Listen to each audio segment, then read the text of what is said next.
This is multivariable calculus, and in this lesson I'm going to talk about section 13.3, which is over arc length and curvature.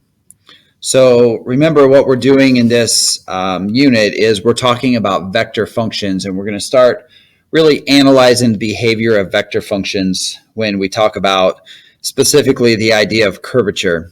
But we're going to start with arc length, which is something that's pretty simple because it works in the very same way that we've talked about arc length in the past. So we did arc length back in chapter 10 at the beginning of the year when we were doing vector calculus in 2 dimensions. And you'll notice that to find arc length in 3 dimensions, we are essentially going to be doing the exact same setup with just that 3rd dimension added in there.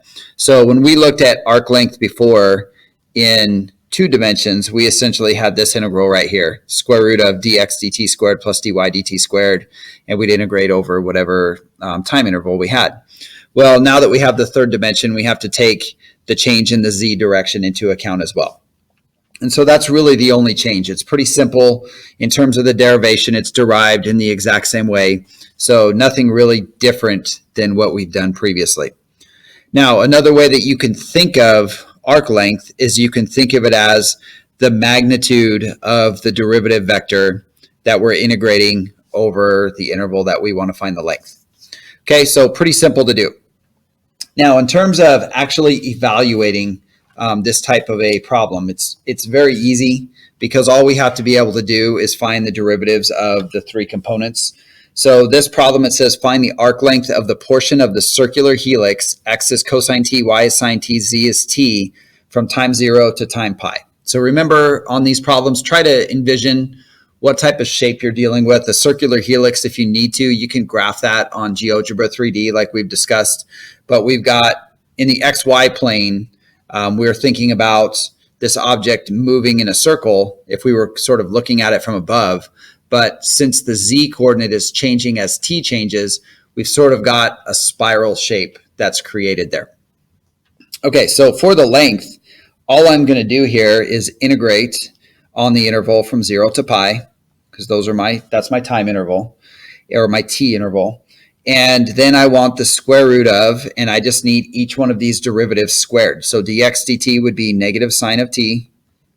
I'm going to square that, plus the cosine of t, because the derivative of sine is cosine, so derivative of cosine of t squared. Derivative of t is 1, so it would be 1 squared, and that's all I have to do. Now remember, that's just the magnitude of the derivative vector. So sine squared plus cosine squared would give me 1, so I'm essentially looking at integrating from 0 to pi the square root of 2. And so in the end, the length that I have here is just going to be square root of 2 times pi. And really, I'll write that as pi times the square root of 2. Okay, so pretty easy to do. Now, obviously, I gave you a very, very simple example where the derivatives were very easy. You could have much more complicated derivatives. You could have a situation where you're going to need a calculator. But the process overall, that's going to be the same. And that's really all there is to it. It's just being able to take those derivatives accurately. All right, so let's take a look at an example here where we're actually going to rewrite our position vector equation in terms of arc length. So right now you can see with this position that I have, it's in terms of t. So if I wanted to know, exactly what's the position when I've gone a distance of, let's say 10, that's going to be kind of difficult to do. So rather than doing it that way, what I'm going to do is I'm going to start by coming up with an expression that's going to represent the distance that I've traveled. And we're going to call this s of t. And that's going to be equivalent to the length. Now, remember, the length is just the integral over whatever time interval we're looking at, a to b, and which is the magnitude of r prime. And that's what we're going to integrate. So in our case, we have cosine t plus sine t plus t times k. Well, we just looked at this exact same type of problem on the previous example. The only difference was we looked at a time interval that went from 0 to pi. This time we're going to have a time interval that goes from 0 to t. So when I integrate this, I'm just going to go from 0 to t, knowing that essentially I'm going to integrate square root of 2 dt. And when I solve that out, it's just going to give me t root 2. Okay, so I know that the length at any particular point in time is going to be equal to t root 2. So now what I can do is I can say, all right, well, that means that the time is equal to the length divided by the square root of 2. Okay, so now I have something that I can use to substitute in to my position vector function, and I'm going to substitute in for t an expression that is now in terms of the length that I've traveled. So that position vector will now be written in terms of t of s. So this is essentially my t of s, time in terms of length that's been traveled. So when I do that, I'm going to end up with the cosine of s over root 2, and that would be my I component, plus the sine of s over root 2, that's my j component. And then remember it was t times k. Well, t is just s over root 2 k. So now if I want to know the position at any particular distance that I've traveled, let's say I want to know what's the position vector when I've gone a distance of 2. I just plug in 2 for s, and then now I've got my position at the point when I've gone 2 units in distance. Okay, so pretty easy to do. We're going to use that here in a couple of minutes to help us advance one of the ideas that we're going to be talking about. All right, let's talk about the idea of curvature. So when we talk about curvature, the first thing we need to talk about is the idea of a smooth curve. So if you think about a smooth curve, it's pretty obvious. If you saw it, you would know what a smooth curve was. But when we're thinking about it from a mathematical definition, what we're looking for in 3 dimensions is that we don't want our derivative vector, the derivative of our position vector, we never want that vector to be 0. If that vector becomes 0, that means we're going to get a sharp change in direction at that point. So you can kind of think about in 2D, when we were looking at curves, that let's say a curve that had a cusp, there would be a point where the derivative was undefined. So we're kind of looking at that same idea, but in 3 dimensions, it works in a slightly different way. Now, in terms of a smooth curve, the way that we can define the unit tangent vector for a smooth curve is based on the derivative vector. Remember, the derivative vector is essentially the direction of that curve at any particular point along the curve. Well, if we divide by its magnitude, then that's going to give us our unit tangent vector. So this idea of a unit tangent, we're going to use that a lot throughout this section that we're talking about today. So keep that in mind. Okay, so let's go through just a quick example and figure out, is this vector valued function smooth? Okay, so we know that we need to be thinking about the derivative of the direction vector, or the position vector, I should say. And when I take the derivative here, I'm going to get negative a sine t in the I direction. I'm going to get a cosine t in the j direction. And I'm going to get c in the k direction. Okay, so we had that original vector function of r of t, and now I've got the derivative. Now, in order for this to be smooth, we have to have no point where the overall value of this derivative is going to be 0. So we essentially need this to not have all 3 components 0 at the same time. So if you think about this, if we're assuming c is not 0, that's never going to happen, right? It can't happen because regardless of what happens with the a values there, which I could potentially get those to cancel out depending on what I choose for t, that c value is never going to be 0. So in this case, I would say r of t, that original vector function that I had, r of t, is smooth. And I know it's smooth because, first of all, we have a continuous derivative vector function. And we also don't have any points where all the components are 0.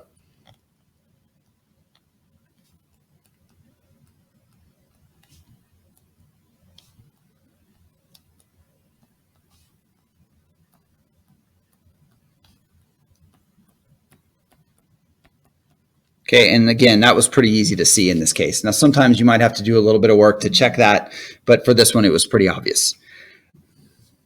Okay, so let's talk about curvature. So when we talk about curvature, just in a general sense, curvature is giving us an idea of how quickly our graph is changing direction or how quickly our function is changing direction. So if you think back to when we were doing things in 2D, we talked about the idea of concave up and concave down, and that was a little more descriptive in terms of just increasing or decreasing. Well, when we talk about curvature, this is just another layer to that. It's another way that we can analyze a function and figure out what the function is doing. Not just that it's changing direction, but how quickly is it changing direction. So the way we define it is the magnitude of the rate of change of the unit tangent vector with respect to arc length. And we usually denote curvature with the letter kappa, the Greek letter kappa, and you can see it here. And you can see that we've got the magnitude. It's the rate of change of that unit tangent with respect to arc length.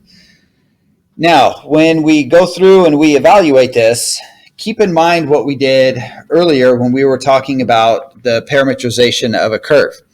So when we think of this from the standpoint of the unit tangent vector, we can also think of it as the magnitude of the rate of change of that unit tangent vector to the magnitude of the rate of change of the vector function that we have. Okay, so remember the magnitude of that vector function that we have is going to be essentially the length at any point, the magnitude of the derivative, I should say. Okay, so this next question, this is going to give you an idea of how we can measure curvature. It says, show that the curvature of a circle of radius A is 1 over A. Okay, so the first thing is they didn't really give us a vector function to work off of. So I'm going to define a vector function. And my vector function that I'm going to use, I'm just going to say I know I have a radius of A, so I'm going to use A cosine t, A sine t. Okay, I know that's going to make a circle, and I'm just going to do this in 2 dimensions. Okay, so if I take the derivative of that, I'm going to get negative A sine t, and I'm going to get A cosine t as my derivative vector. Okay, so now we just need to go through and we need to find the pieces of this. So I need my unit tangent vector. So my unit tangent vector, remember, was the direction vector, r prime, divided by its magnitude. So that means this is going to be negative A sine t, A cosine t. And the magnitude of that, if you think about a squared sine squared plus a squared cosine squared, and then you take the derivative, or excuse me, take the square root and go through that process, you're going to get A. So in the end, we're going to end up with negative sine t cosine t. Okay, so that is my unit tangent vector. Now, what I'm also going to need, remember up above when we were talking about how do we find this kappa value or this curvature, we also need the derivative of the unit tangent vector. So I'm going to have to find that. And you're going to see as we go through these problems today, you're going to see that on a lot of these, there's a lot of setup that we have to do to get the vectors and the functions that we want to be working with. So when I take the derivative here of negative sine, I'm going to end up with negative cosine. And then when I get the derivative of cosine, I'm going to get negative sine. Keep in mind, I want the magnitude of this, right? So when I get the magnitude of that vector, it's just going to be equal to 1. So if I want my kappa value, well, my kappa value then is just going to be 1, which because that's the magnitude of the derivative of my tangent vector, my unit tangent vector, and then the magnitude of the r prime vector was A. So you can see that the kappa value is just 1 over A. So if you think about that, the larger the radius is, the smaller the kappa value is going to be. So if I have a really, really small, like close to 0 kappa value, that means that my function is very close to linear. If I have a radius that is very, very small, very close to 0, that means in order to be going around a circle, I would have to be changing direction very, very fast. That would give me a really large kappa value. So that gives you sort of a general sense. When kappa is equal to 0, we're talking about a linear function. As kappa gets larger and larger and larger, that means we're changing direction faster and faster and faster. Okay, so we do have another way that we can evaluate curvature or the kappa value, and it involves using the derivatives of our vector function. So we can use r prime and r double prime if we're going to use this method. So notice what we have here is r prime crossed with r double prime. We're going to find that resultant vector, and then we're going to take the magnitude of it, and we're going to divide by the magnitude of the r prime vector, and we're going to cube that. Now, there is a proof for this. I don't want you to just blindly remember this formula, but I don't want to go through the proof because it's kind of long and drawn out. But in your book, it's got all of the details and explains exactly how the whole derivation works. So I want you to read through that on your own. But what we're going to do is we're just going to apply it. So keep in mind, now we've sort of got now a second way that we can calculate curvature. So we have this one, and then we've got the one that we looked at a minute ago that involved the unit tangent vector, and we can solve for it that way as well. So both of us are going to, or both of those methods are going to give us the same result. It's just a matter of what's going to be more convenient in your situation. You know, whatever your vector function is or what information you have about that vector function is going to determine which method you're going to want to use. So let's take a look at an example. It says find the curvature of the parabola y equals x squared at the points 0, 0, 1, 1, and 2, 4. So what I've got here from a parametric standpoint, I've got x is equal to t and y is equal to t squared. They didn't give us a function this time that was in a vector form, but I created a vector form. So that means my r of t this time is just t squared. And my r prime of t is just going to be 1, 2t. And then my r double prime of t would be equal to 0, 2. Okay, so one of the things that we're going to need here is we need r prime crossed with r double prime, and we need the magnitude of that. Well, you guys know how to do a cross product, so I'm not going to go through the whole cross product, but I will tell you that r prime crossed with r double prime would give you 2k. So that means the magnitude of r prime crossed with r double prime is going to be 2. So for my curvature value, overall then, remember in terms of this formula, I need the magnitude of that cross product divided by the magnitude of r prime cubed. So what I'm going to do then is the magnitude of the cross product was 2. And then if I take the magnitude of r prime, it's going to be the square root of 1 plus 4t squared. That's the magnitude of r prime. And then I have to cube that. So really what I have is 1 plus 4t squared to the 3/2 power. So that's the same as 2 over 1 plus 4t squared raised to the 3/2 power. Okay, so now that I've got that set up, I essentially now have a formula for my curvature at any point along this curve. And I'm just going to look at the 3 points. So for example, when I'm at the point 0, 0, that means t is equal to 0. So that means my curvature in this case is just going to be 2, because I would end up with 2 divided by 1. When I'm at the point 1, 1, that means t is equal to 1. Well, if t were equal to 1, I would have 2 over 1 plus now 4. So I'd have 5 to the 3/2. So 1 over 5 to the, or excuse me, 2 over 5 to the 3/2. And then we can do the same thing for this last point, the point at 2, 4. When I'm at the point 2, 4, that means we've got t is equal to 2. And that's going to put the denominator now within that 3/2 expression. I'm going to get 1 plus 4 times 4, or 16. So 1 plus 16 is 17. So my curvature will end up being 2 over 17 to the 3/2. Okay, so you can see that depending where I am on this curve, I've got a different curvature. And if you notice, think about the graph of a parabola. When I'm closest to 0, right at 0, that's where it's going to change direction the fastest. And the further I get away from that, the more that graph starts to look linear. And you can see that as we're moving further and further away from the origin, my curvature is getting smaller and smaller. My graph is not turning as quickly as it was when I was at 0. Okay, so that's the idea behind it. Now, I did mention that there was one other way we can use curvature. I didn't put it in here because it's sort of a special case. This is in your book, but when you're dealing with functions like this one where we just have a 2D setup like this, most of the time what we do in this class deals with 3D, but when you do have a 2D setup like this, you can also use curvature as the magnitude of your second derivative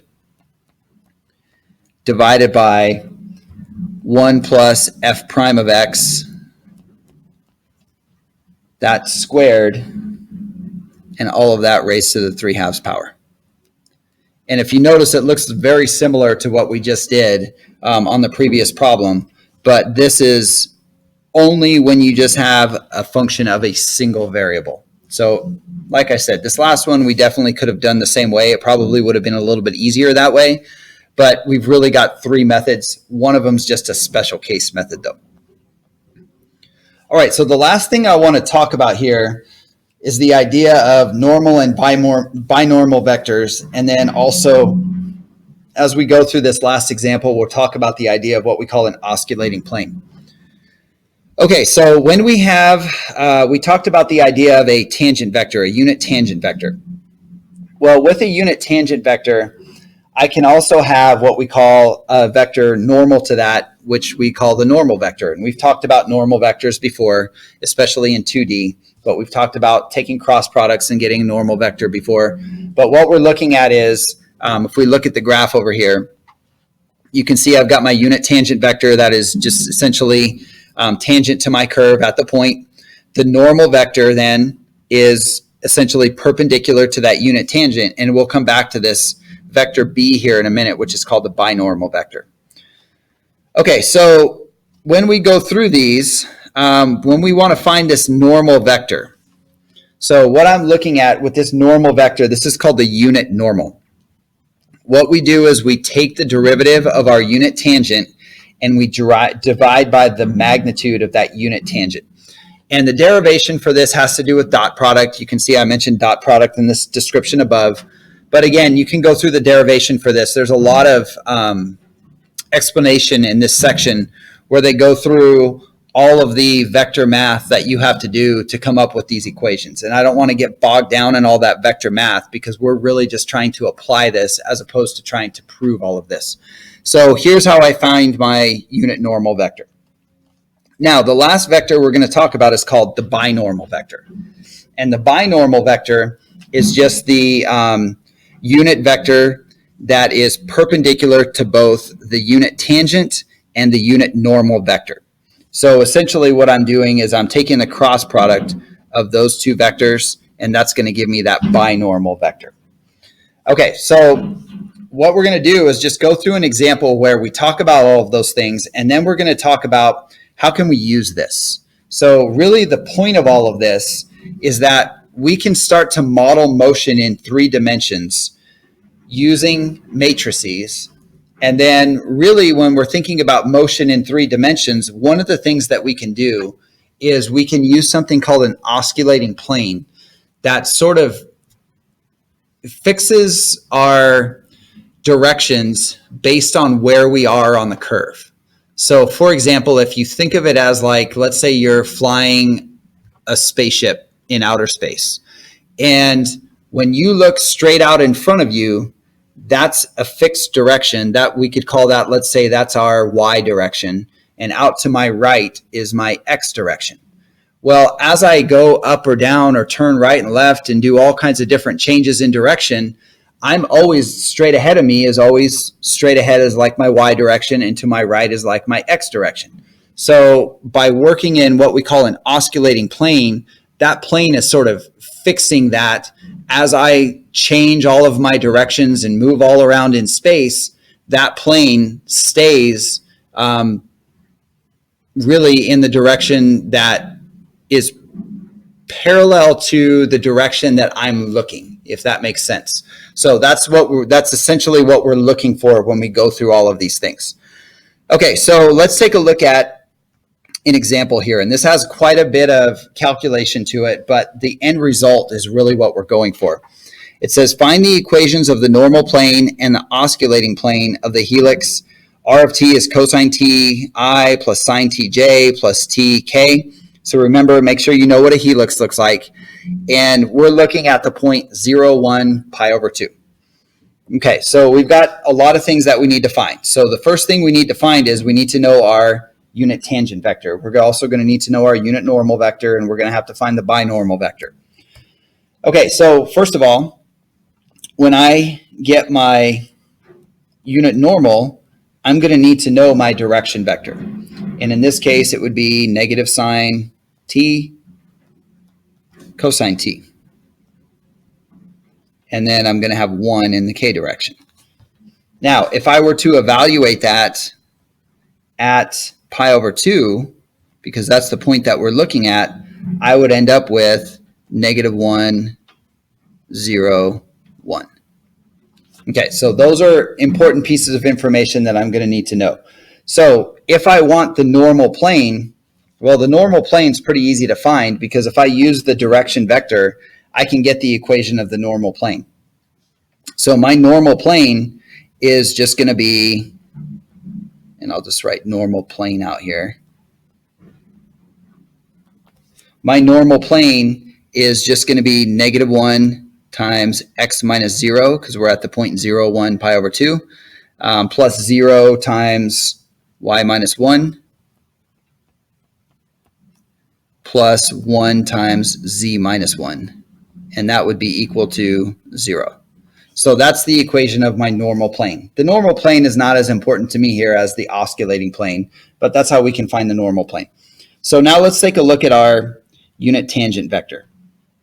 So remember, if we want to find this unit tangent vector, I want to take my direction vector and I want to divide by its magnitude. Okay, so in this case, the magnitude of that direction vector, if you can kind of do this in your head, we would have sine squared plus cosine squared plus 1. So it's going to end up giving me the square root of 2.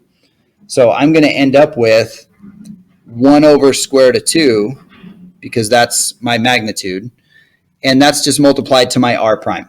So my r prime was negative sine t, cosine t, 1. So in the end, what I'm going to end up with here for that unit tangent vector is just essentially negative sine t over root 2, cosine t over root 2, and then 1 over root 2. And I'm just going to leave it in that form.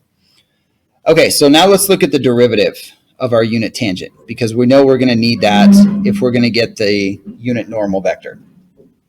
So I left the 1 over root 2 outside here. And now when I take the derivative of negative sine is negative cosine. The derivative of cosine is negative sine. And the derivative of 1 is 0. So that is my derivative of my unit tangent vector. And I also need the magnitude of that unit tangent vector. So the magnitude of that unit tangent vector is going to be the magnitude of what I have above here. So remember, when we look at this, cosine squared plus sine squared, when I take the square root, cosine squared plus sine squared is 1. So that's already got a magnitude of 1. And we know that we're multiplying by 1 over root 2. So it's just 1 over root 2. Okay, so that's the magnitude of the derivative of the unit tangent vector. Okay, so now let's take a look at our normal vector. So the normal vector, remember, was equal to that unit tangent vector, or the derivative of the unit tangent vector, divided by the magnitude that we just found, the magnitude of that vector. So that's going to give me, let's see, I've got the derivative was 1 over root 2 negative cosine t negative sine t 0. And we're also going to divide that by the magnitude. So if you think about that, we've got 1 over root 2 times this vector.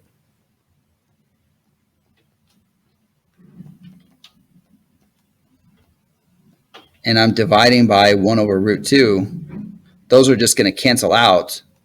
And what I end up with is just negative cosine t, sine t, or negative sine t 0.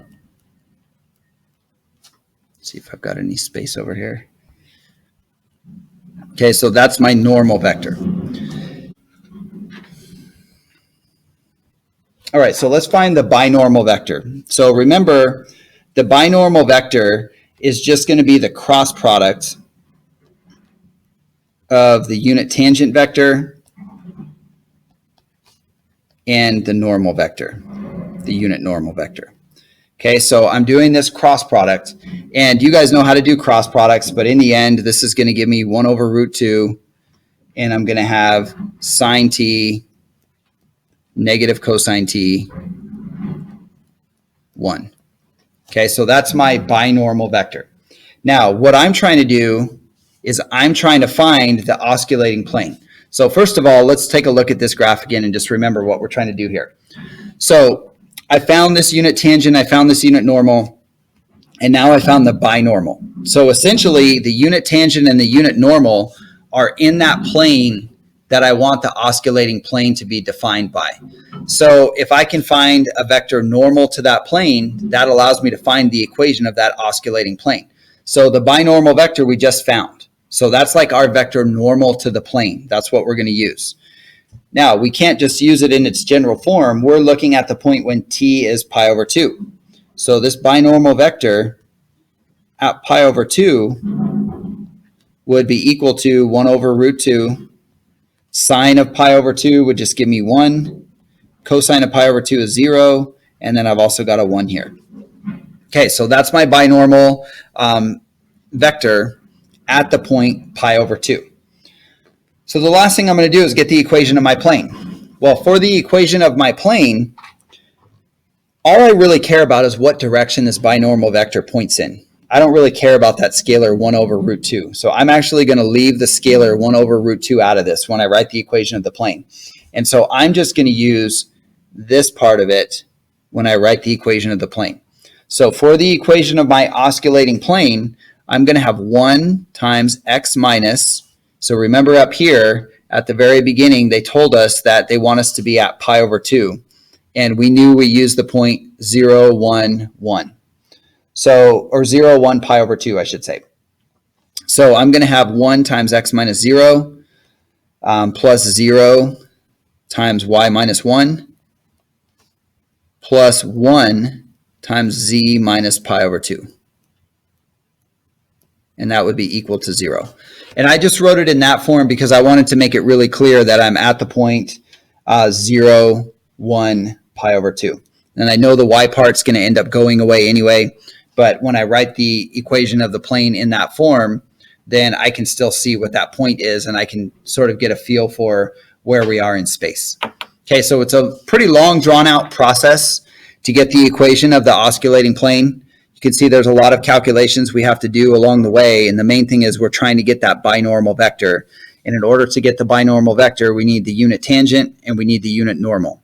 So you're going to have to practice with this a little bit. These problems are kind of long and drawn out. I tried not to assign too many of them in the homework assignment because I don't want you to get too bogged down in just calculation after calculation. I want you to try to focus on really what's going on conceptually.